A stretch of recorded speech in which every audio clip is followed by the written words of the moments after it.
All right, so what's this, Heather? So it's tank traction grips from R&G. And I think these were like $34 on Twisted Throttle.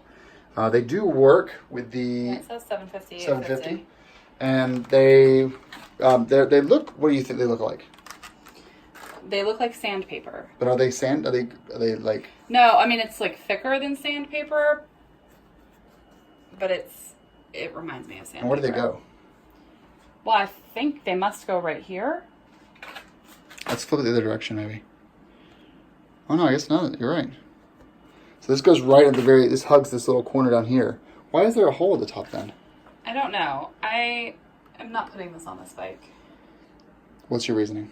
I think it looks like sandpaper. Okay. And I like the yellow, and I understand that this is to not scuff up the yellow, but it looks awful.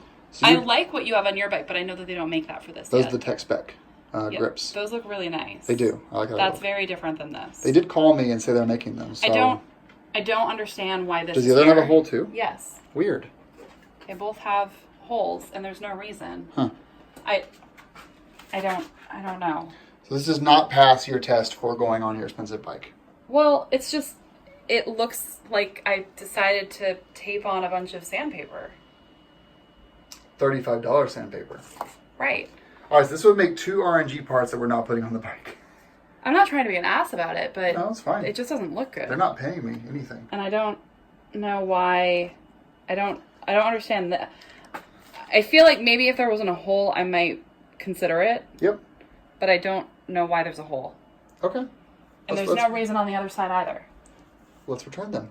Okay. This has been our comprehensive review of the R&G tank grips for the F750GS. Downvote from Heather.